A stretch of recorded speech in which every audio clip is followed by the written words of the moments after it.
Secara internal gue udah lama, secara ke orang-orang terdekatnya sudah lama. Cuman gue sekali lagi mentok waktu itu mamanya sakit.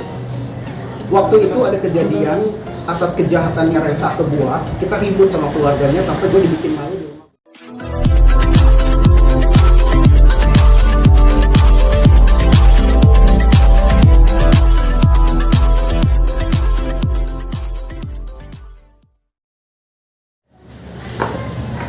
Udah, Mas, bisa diceritakan nggak sih awal kronologinya bisa tertipu dengan Resa Herlambang? Jadi kronologinya ini sebenarnya 8 tahun yang lalu. 8 tahun yang lalu itu aku ada launching satu perusahaan waktu itu di daerah Cibubur. Nah itu dulu manajer aku namanya Tini, yang sekarang mungkin jadi manajernya Resa itu jadi bintang tamu di acara aku gitu. Nah terus setelah itu Tini bilang ke aku coba mau bikin single, ini Resa ini pencipta lagu Syahrini, dia bilang gitu, lagi booming segala macam. Akhirnya aku bilang oke, boleh dicoba. Terus kita meeting di situ, deal sepakatan harga hasil lagunya 60 juta, tapi 1 tahun itu nggak kelar. Setelah itu mamanya tuh datang ke kantor aku, almarhum datang ke kantor memperkenalkan diri bahwa dia mau Resa. Akhirnya setelah aku komplain kalau lagu nggak jadi gitu, udah berkali-kali retake dan segala macem, tapi uang aku udah keluar banyak, gimana nih mah, gue bilang gitu kan. Akhirnya mamanya yang take over. Nah setelah pegang mamanya, cukup jalan itu lagu, dan akhirnya aku jarang lah berhubungan dengan Resa ini gitu. Akhirnya dengan mamanya, dan mamanya tuh udah nganggap aku tuh kayak anak angkat, dan jujur mamanya tuh baik banget, yang banyak kontribusi itu. Walaupun aku tidak ngetop, tidak terkenal, tapi kontribusi mamanya di karirnya itu tuh memang cukup lumayan bagus. Nah, tapi di luar itu juga mamanya juga minta nutupin semua kasus-kasus sebelum aku hadir di situ. Jadi waktu aku hadir di situ, pertama aku ngeliat dia penyanyi, terus pencipta lagu Syahrini, dan di manajemennya dia tuh waktu itu ada Aliando, ada Iva, ada Softcast di situ. Nah, terus yang satu penyanyi solo ini sama band ini kan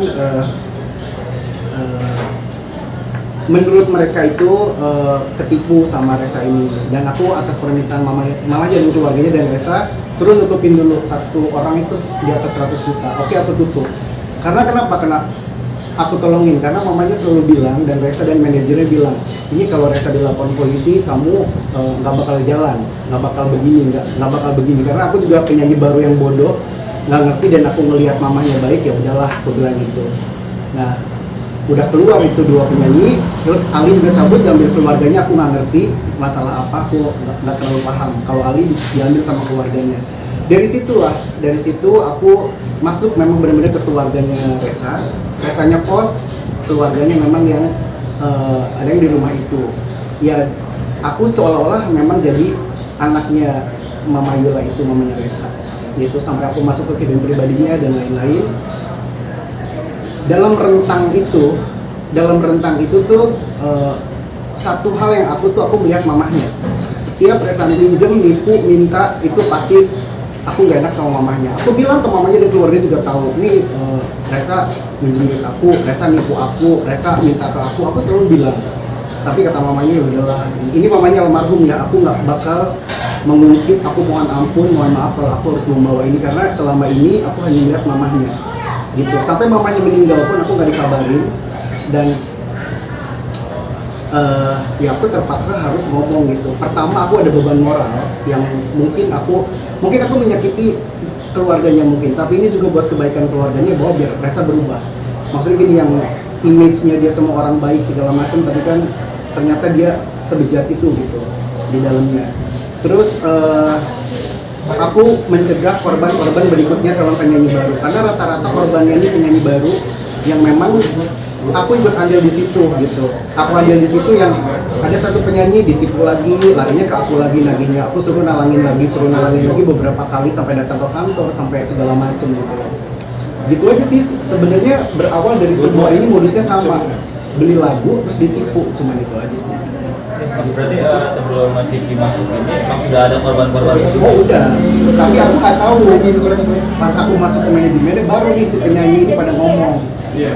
gitu. Dan aku melihat sendiri dia diuber dilapori pakai debt collector segala macem gitu. Jadi aku sekali lagi aku melihat mamanya, karena aku melihat nih mamanya mulia banget, pengen naikin nama Resa lagi, menjaga namanya Resa ini gitu loh. Jadi kalau cerita di podcast, kalau dia cerita saya melihat infotainment yang saya kemarin wawancara tadi pagi, terus dia mengeles gini, ya kalau memang itu bener saya makan duit orang banyak, mungkin saya udah bikin single. Dia bilang gitu. Saya pertama ketemu dia ada single 2 beli sama Alpasya Ungu, itu 2, dan dia masih kurang 1. Akhirnya manajernya bilang ke saya, tolong ini bayarin dulu, lunasin dulu yang single di Alpasya, dan aku ikut take-nya ke Alpasya dan aku salaman juga ke Alpasya. Oh, itu ibaratnya udah ketutup nih, tapi dia tidak berkarya lagi kan. Terus ada lagi satu, dia single lagi ke namanya Mbak Risna Poris lah. Dia waktu itu bikin Cinta Tak Pernah Salah, kata biaya produksinya segini, oke aku tutup lagi, tapi nggak keluar lagi juga. Karena gini, dengan alibi gini loh, manajernya ini sama Resa sama keluarga ngomong, kalau Resa naik, gue bakal naik gitu. Jadi sekarang resiko nggak di gua, resiko dong. Gue disangka kenapa lu gelontorin duit, lu mungkin ada hubungan apa, lu mungkin begini. Yang tahu kan gue sama manajer. Makanya gue bilang manajernya ini adek yang udah lama mati nih. Speak up dong, ngomong dong gitu yang sebenarnya gitu. Apa gue ada apa? Jadi gue juga resiko ini, tapi mau gimana gitu.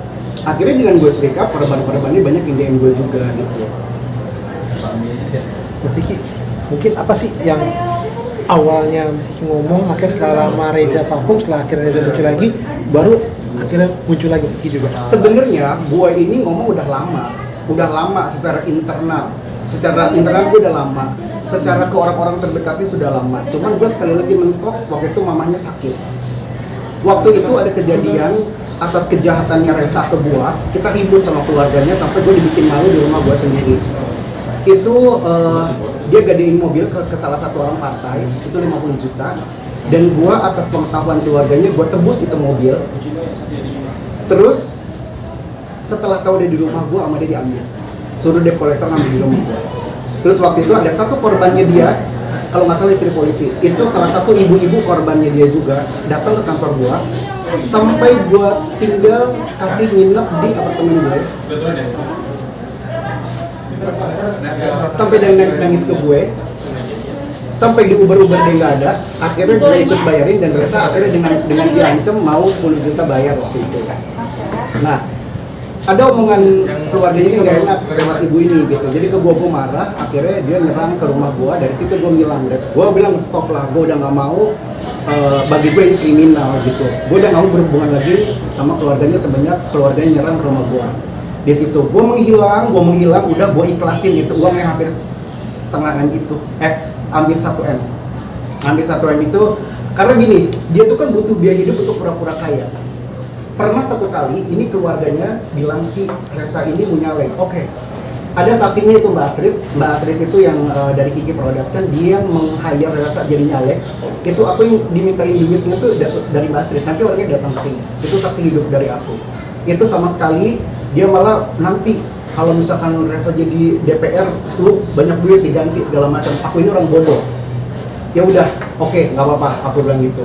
Nah, setelah aku ngilang, aku udah tidak mau berhubungan lagi dengan siapapun, Resa dan keluarganya. Tiba-tiba Tini ngubungin aku lagi, Ki, Resa mau hubungin lu, ada apa lagi? Aku bilang gitu.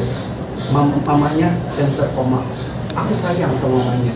Jujur, mamanya tidak pernah berbuat sakit hati ke aku tuh, nggak pernah. Akhirnya aku bilang ke mamanya, ya maaf, aku datang. Aku bilang, kenapa nggak ngasih tahu mama kondisi begini? Akhirnya aku datang, mamanya lagi sakit, aku berikrar di situ, Ma. Jadi ini yang hampir 1 M ini tidak termasuk sama keluarganya, itu Resa pribadi. Jadi ada mamanya juga almarhum, punten maaf, mohon ampun sama mama.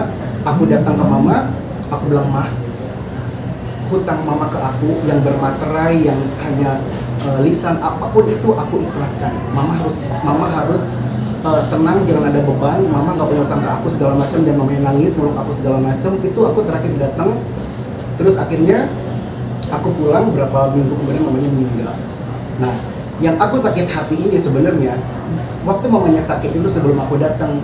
Setelah aku datang kayaknya Resa pinjam duit ke aku. Jangan lupa ya di subscribe dan nyalakan lonceng notifikasinya.